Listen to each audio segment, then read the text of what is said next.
For over 35 months, Russia's been at war with Ukraine, and today we want to examine the military situation there. I'm Julian Rupke, and this is BILD Situation Room. And we begin in the central Russian city of Kstovo. There, the Ukrainian army last night, or better, tonight, one of Russia's largest oil refineries was attacked. We have footage from last evening showing that once again dozens of Lyuty drones, which are small, armed ones, like drones equipped with explosives from the Ukrainian military flying over Russian territory. We have recordings from Oriol here, and I'm trying to pause it at this moment. Present here are these small drones, dozens of which are flying sequentially one after another over the gathered people. They watch the entire spectacle with fascination, naturally cursing a bit that the Russian air defense system isn't active in the slightest, allowing these numerous small drones to effortlessly fly over them in large swarms. We are now approximately 100 kilometers away from Ukraine. Later on in Kstovo, these drones made an impact reaching a distance of 400 kilometers east of Moscow, or possibly even 800 kilometers further east of Ukraine. And here we see the massive fire that has broken out in the refinery, one of the largest refineries in Russia. 6% of the annual refinery output is produced and processed here in Kstovo, and we are now observing a range of different eyewitness recordings that vividly and dramatically depict this catastrophic inferno that is raging at the refinery. And this whole thing is happening just a few days after the attack on the refinery in the nearby Kazan, and Kstovo is near Nizhny Novgorod, also in central Russia. And we see that for the Ukrainian Air Force, particularly the Ukrainian Drone Air Force, it is apparently easy to strike deep into Russia, 800 kilometers deep in this case, and also target the Russian economy to eventually bring them to a complete halt over time. I'm reviewing the footage that once again shows us exactly how far Kstovo is from Ukraine. It is actually nearly twice the distance from the border near Sumy to Moscow. So, to reiterate once again, Kstovo is situated in the area between Nizhny Novgorod and Kazan within central Russia.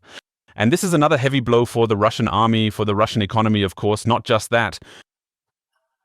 This refinery probably won't run like this in the coming days. We recall in Kazan, approximately 2% of Russian oil was being processed. The work activity there was completely halted. This means that no more oil is being processed into gasoline in Kazan. In Kstovo, the full extent of the damage is still unclear. However, if it turns out that we also have severe damage here, it would be a massive decline in Russian refinery output. Russia's largest refinery is in Omsk, which is even further east.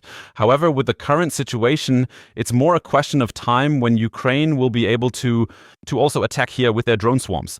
In the other case, of course, it's also embarrassing for the Russian army because once again, they were unable to utilize the numerous anti-aircraft guns or other AA systems like S-300, S-400, Buchthor, etc. to intercept these small drones. And one reason for this could be that they are so small and so lightly built that they can move around Russia for hours and hours at only about 150 kilometers per hour through Russian airspace, and then finally reach their targets at low altitude with pinpoint accuracy, resulting in an inferno like we witnessed last night in Kstovo. We stay in Russia and want to look at the current military situation in Kursk, in the region of Western Russia. The Russians are still trying to reclaim this area, and we have new footage, this time the 47th Mechanized Brigade, demonstrating how to proceed there and also how the Russians proceed there. We've recently witnessed the initial impact of a drone, particularly striking the lead tank of this small column, which is determined to reclaim a Ukrainian position once again. We can see a fire in this T-80 here, and behind it are various vehicles, likely two BMD-4. From Russian airborne troops, and possibly an MTLB or BTR-80 as the third one.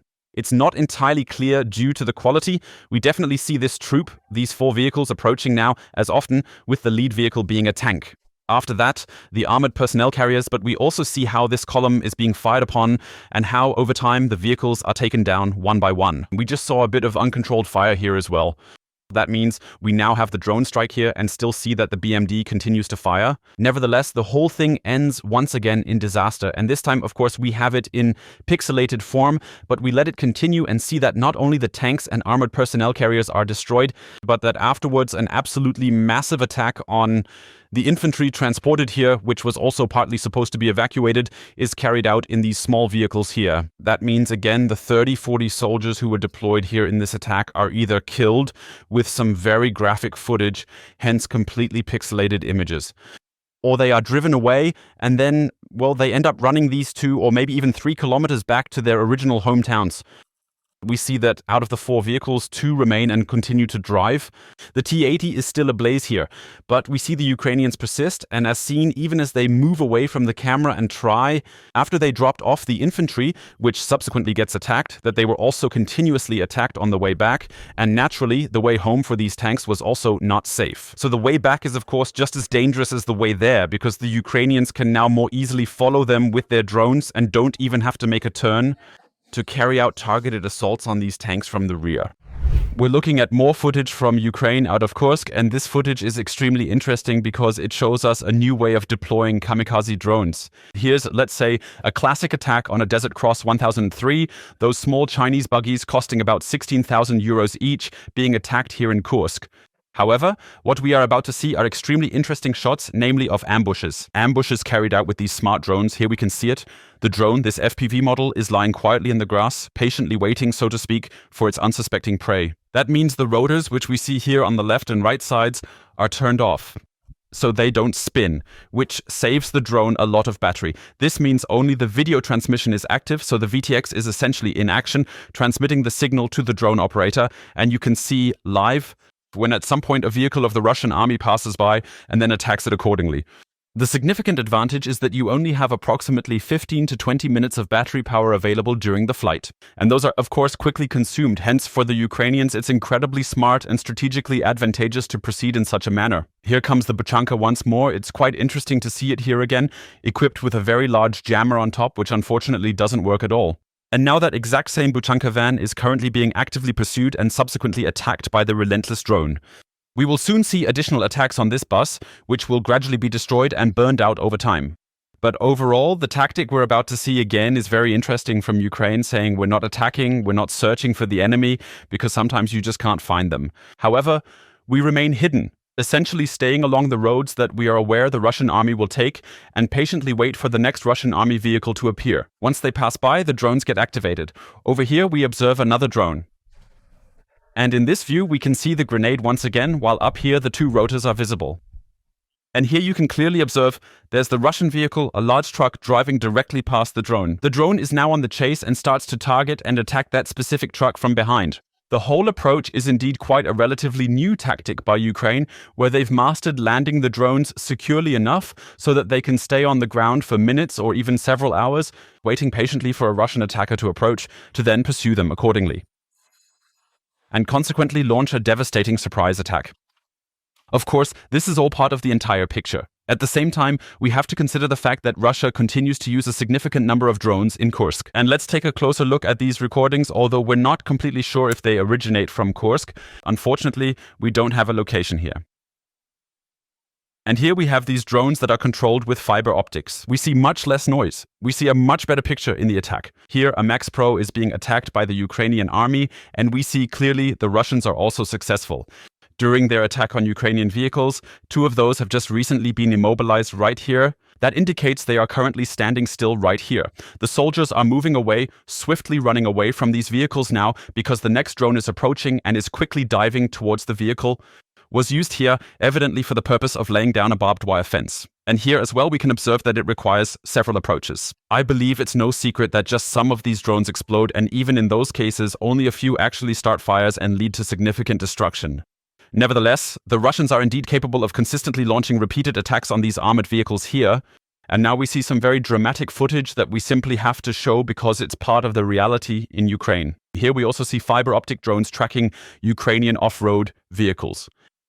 Once again, it is really clear there's no need to hide it. The jammer simply doesn't work at all against the fiber optic drone. This implies that this particular vehicle has protection against drones controlled by radio signals. However, it does not have defenses against drones that are guided by fiber optic cables. In this regard, the attack by the Russians is relatively successful. And the interesting thing is that the Ukrainians know they are being pursued, and soon the crew will jump out of the moving vehicle to save himself at the last moment before the drone crashes. This is actually something that repeats in the scene. Of course, these are propaganda recordings by the Russians, which they like to publish to show how successful our fiber optic drones are. However, we know for one, they have a relatively low hit probability because the fiber optic cable often breaks during approach, being as long as up to 8 kilometers. And on the other hand, as we are about to see shortly, Ukraine has successfully managed to develop a new method to defend against fiber optic drones. It's a challenging issue, as we've noted that jammers simply don't really work well in this context. Cutting through the cable proves to be quite difficult. This often occurs due to adverse weather conditions or objects located nearby. However, specifically cutting through this cable, that's almost impossible. You'd really need Ukrainian military units placed between the Russian drone pilot and the specific Ukrainian target. That is very rarely the case. Nonetheless, we have captured footage that vividly demonstrates how Ukraine, possibly by accident or maybe even intentionally, succeeded in ramming a fiber optic drone out of the sky utilizing their own FPV drone. I believe it is quite rare since these drones are relatively small and they don't stay airborne for a very long time. The Ukrainians would have to have a drone in that area at exactly the same moment, then find the Russian ones and also attack with precision. At this moment, it works just shortly before the target. This vehicle down here is the target of the Russian fiber optic drone. And here we see unique footage, because for the first time, we can see exactly what these drones look like, how the Russians have built these drones to carry out attacks as efficiently as possible. Let's just let this run for a moment. We now see the perspective of the Ukrainian. Drone controlled by radio signals, and there's the Russian drone, which operates with a fiber optic cable. We'll let it run for a short while and stop it at that moment to examine the different elements of this Russian high-tech drone, one must say. Only implemented for about 4 months and in increasing numbers. What we see back here is the reel where the fiber optic cable is unwound. We just saw it a little bit. Here is about where the cable runs and then goes up to the operator. That means several kilometers away to where the Russian is sitting in a house or in a trench directing everything. Here in the front section, the RPG-7 grenade is displayed, specifically designed to inflict damage. Clearly visible right here at the very front is the impact sensor, which is used to signal exactly when the grenade will detonate. Furthermore, we could also illustrate this component, which is actually the battery that is tightly strapped right on top of the drone, to enable her 15 to 20 minutes of flight. And when we see how it continues in a moment, we'll see that naturally 4 rotors are also used here.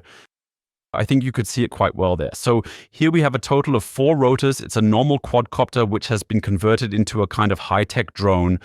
Now in the final seconds before impact, the Ukrainian drone hits the Russian one, the signal breaks off, and the Ukrainians show it again.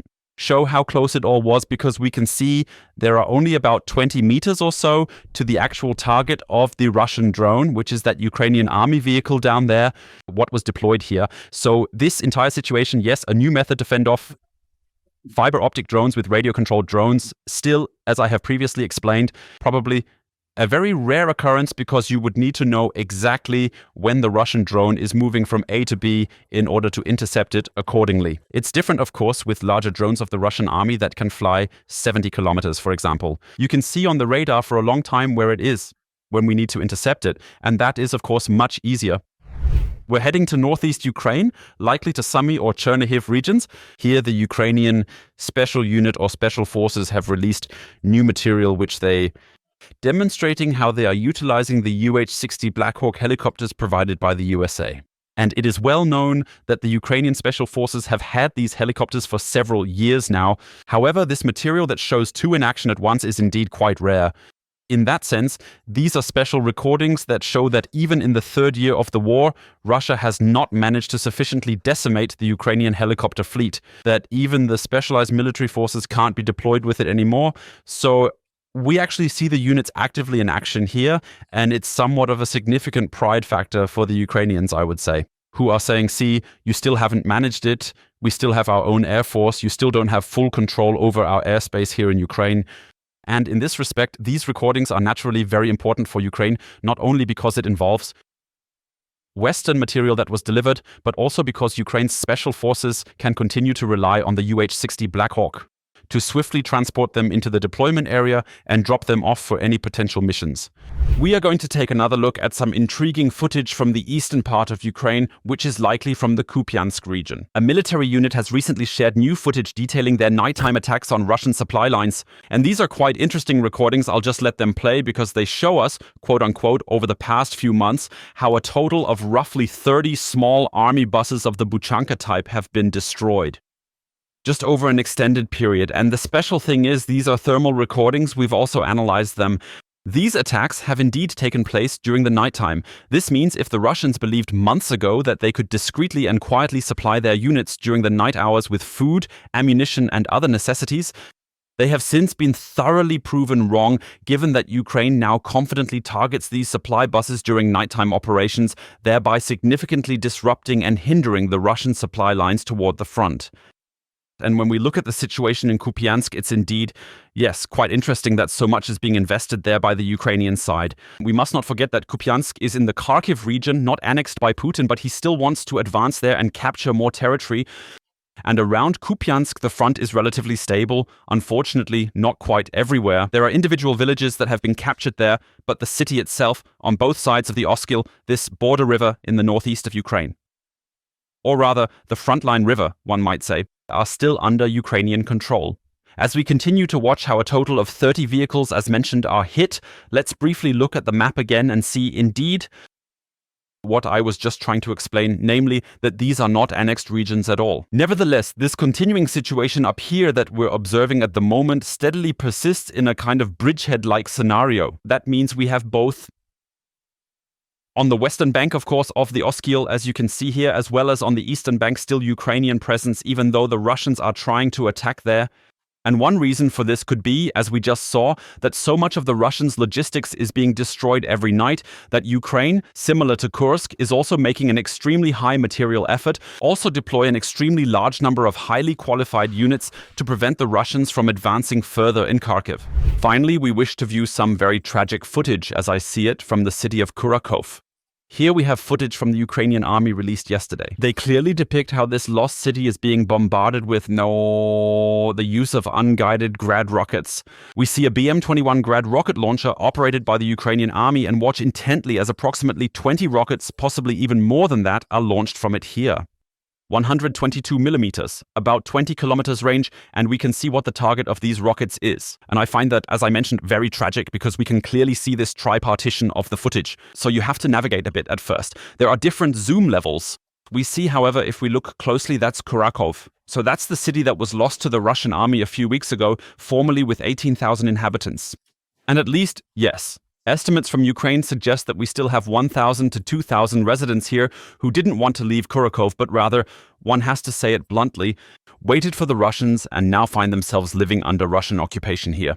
If we now look at how the impacts of this BM-21 appear, unfortunately, that is typical behavior of this Soviet weapon. That's very little precision. And we see that some of the explosions, you just saw it here, that some of the explosions, for example, occur on residential buildings, other explosions just outside in the old trench systems which have now been taken over by the Russian army. However, as I said, I find this quite dramatic and also quite tragic because you can see that the dispersion of these rockets, as always, is just as high over a distance of 20 kilometers. That you really can't say much about the targets. It might have hit military targets, but it could also have hit the civilians who stayed behind in Kurachau and are currently living under Russian occupation. In that sense. A sad side effect, so to speak, of the Ukrainian withdrawal from another city. To fight the Russians who are naturally gaining ground there, one must now bomb this city and contribute to the destruction of the civilian infrastructure. At least former civilian infrastructure is hit there, and possibly also civilians who still want to live there come to harm.